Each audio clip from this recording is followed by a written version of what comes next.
இதுவரைக்கும் சந்திராஸ் கிச்சனை சப்ஸ்கிரைப் செய்யாதவர்கள் ரெட் கலர் சப்ஸ்கிரைப் பட்டனை ப்ரெஸ் பண்ணி சப்ஸ்கிரைப் பண்ணிக்கோங்க. கூடவே பக்கத்தில் இருக்கிற பெல் பட்டனை ப்ரெஸ் பண்ணுங்க. எங்களுடைய அப்டேட்ஸ் உடனுக்குடன் உங்களை வந்து சேரும்.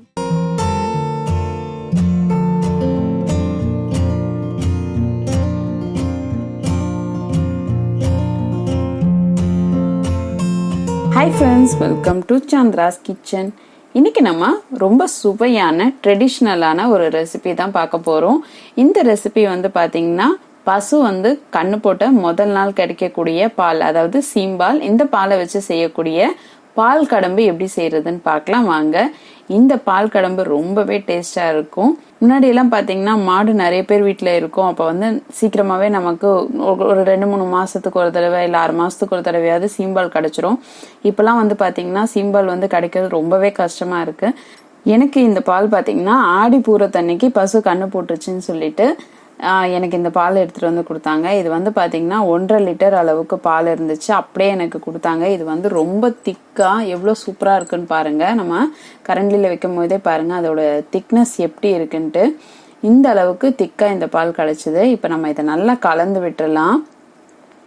இந்த பாலை நல்லா கலந்துட்டு அதுக்கப்புறமா நம்ம சீம்பால் செய்ய ஆரம்பிக்கலாம். சீம்பால் வந்து ரொம்ப ஈஸியான ஒரு ரெசிபி, ரொம்ப டேஸ்டாக இருக்கும். பிகினர்ஸ் கூட இதை வந்து செஞ்சிடலாம். இதில் ஒரு சின்ன குழந்தை செய்ய சொன்னால் கூட செஞ்சிடும். அந்த அளவுக்கு ரொம்ப ஈஸியான ஒரு ரெசிபி. வாங்க இப்போ நம்ம எப்படி செய்யறதுன்னு பார்க்கலாம். இந்த சீம்பாலுக்கு வந்து 1.5 லிட்டர் சீம்பாலுக்கு நான் 250 கிராம் அளவுக்கு சர்க்கரை சேர்த்துக்கிறேன். சர்க்கரை வந்து நல்ல கரையிற அளவுக்கு இந்த சர்க்கரையை கலந்து விடுங்க. இந்த சர்க்கரைக்கு பதிலாக நீங்கள் வெல்லம் கூட சேர்த்துக்கலாம்.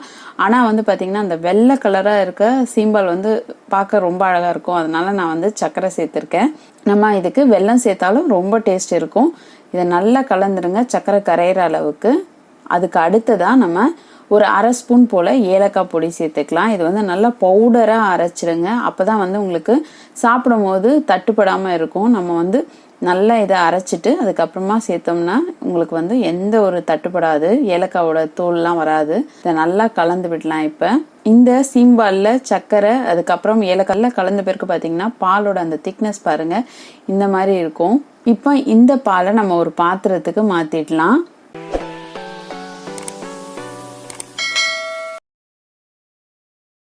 இந்த பாலை நீங்கள் ஒரு பாத்திரத்தில் மாற்றிடுங்க. இது வந்து நம்ம சின்ன சின்ன டம்ளரில் கூட நம்ம ஊற்றி வச்சு செய்யலாம். நான் வந்து இன்னைக்கு பாத்திரத்தில் ஒரே இதாக தான் செய்ய போகிறேன்.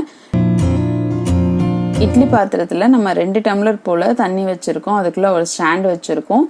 அப்போ இந்த பாத்திரம் வந்து கீழே அடியில் ஒட்டாமல் இருக்கும். அந்த அளவுக்கு வச்சுட்டு நம்ம இட்லி பாத்திரத்துக்குள்ளே வச்ச பிறகு அந்த பாத்திரத்தோட சைடு எதுவுமே வந்து இட்லி பாத்திரத்தில் ஒட்டாமல் இருக்கணும். நம்ம கேக் செய்கிற மாதிரி தான் அந்த பாத்திரத்தை சுற்றி உங்களுக்கு ஒட்டாமல் இருக்கிற மாதிரி பார்த்துக்கோங்க. கரெக்டாக சென்டராக வச்சுட்டு அதுக்கப்புறம் நம்ம இட்லி பாத்திரத்தை மூடிடலாம். இது நீங்கள் டம்ளரில் ஊற்றி செய்யும் போது குட்டி குட்டியாக அழகாக நம்மளுக்கு டம்ளர் மாதிரியே வரும். நான் வந்து இந்த பாலை மொத்தமாகவே ஊற்றி வச்சுட்டேன். இப்போ இது வந்து ஒரு 20 to 25 நிமிஷம் நல்லா வேகட்டும் மீடியமான ஃப்ளேமில். அப்போ வந்து உங்களுக்கு 25 நிமிஷம் கழிச்சு பார்த்தீங்கன்னா உங்களுக்கு வந்து நல்ல கேக் மாதிரி அப்படியே மேலாப்பில் உப்பி வந்திருக்கும் பாருங்க. நமக்கு அதுக்கு மேலே பாருங்க சர்க்கரையிலேருந்து அந்த தண்ணியெல்லாம் அப்படியே வடிஞ்சு வந்திருக்கு. இந்த மாதிரி இருக்கும். இது வெந்துருச்சான்னு பார்க்கறதுக்கு ஒரு நம்ம வடை குத்தி குத்தி பார்த்துருக்கோம். இல்லை ஒரு குச்சி வச்சு கூட நீங்கள் குத்தி பார்த்துருங்க. இப்போ நம்ம இதை எடுத்து வச்சிடலாம். இது நல்லா ஆறணும். ஆறுனதுக்கப்புறம் எடுத்திங்கன்னா வந்து உங்களுக்கு அது ஒட்டாமல் வரும். இங்கே பாருங்கள் நம்ம எடுக்கும் போதே பாருங்கள் அந்த சைடு எல்லாமே வந்து ஒட்டாமல் தான் இருக்குது. இப்போ நல்லா ஆறுனதுக்கப்புறம் நம்ம ஒரு பிளேட்டில் இதை நம்ம ட்ரான்ஸ்ஃபர் பண்ணிக்கலாம்.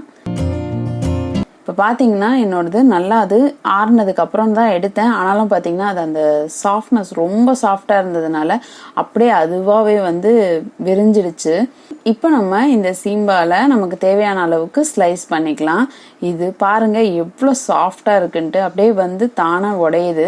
சீம்பாலை ஸ்லைஸாக கட் பண்ணியாச்சு. இதை ஒரு பிளேட்டுக்கும் ட்ரான்ஸ்ஃபர் பண்ணிட்டோம். இந்த சீம்பால் பார்த்தீங்கன்னா எவ்வளோ சாஃப்டாக இருக்குது பாருங்க. நம்ம கட் பண்ணும் பொழுதே அது வந்து அப்படியே உடையுது. இந்த அளவுக்கு சாஃப்டாக இருக்கும். நம்ம வாயில் போட்டோம்னா அப்படியே கரைஞ்சி போயிடும். அந்த அளவுக்கு இது வந்து சூப்பராக இருக்கும். ரொம்ப டேஸ்டான ஒரு சீம்பால் ரெசிபி.